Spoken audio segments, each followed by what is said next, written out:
Alors en décembre 85, Éric et Sylvie Boissonnat m'ont demandé de venir voir l'auditorium qui était en train de se construire à Flaine.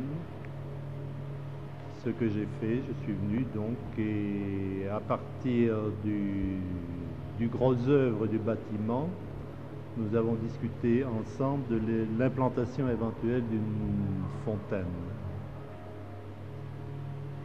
Comme on peut le voir aujourd'hui, le problème était limité dans l'espace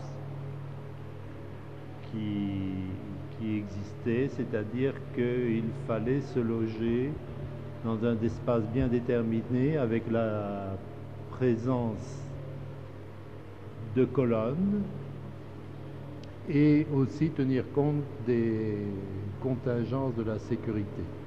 C'est-à-dire qu'on devait laisser un passage pour une foule, du moins une petite foule éventuelle qui devait passer vers les accès de sortie ou d'entrée.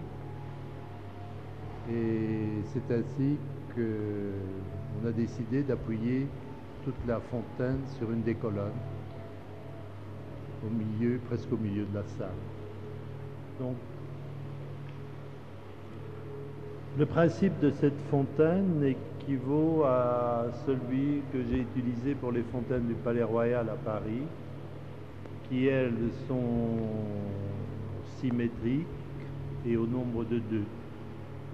Ici, il a fallu désaxer.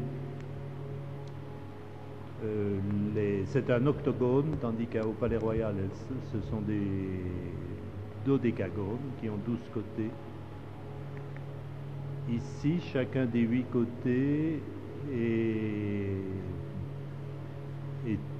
inégal, c'est-à-dire qu'il est symétrique mais inégal par rapport au centre. Les sphères sont en acier inoxydable ainsi que la vasque, et les sphères sont identiques, elles ont un diamètre de 500 mm et le mouvement est provoqué par le poids de l'eau, d'une part le poids de l'eau et de l'autre un contrepoids qui se trouve à l'intérieur. Il y a une différence toutefois avec celle du Palais Royal qui a des sphères complète, c'est-à-dire avec la même ligne qui entoure le milieu, mais le dessus de ces sphères ici ont un miroir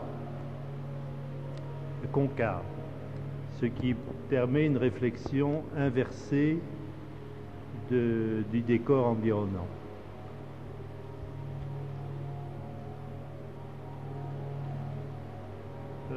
Évidemment, il y a toujours une surprise lorsque on conçoit une chose à partir du gros œuvre et de voir le tout terminé. Je crois que l'ensemble de ce hall et de ce bâtiment est réussi.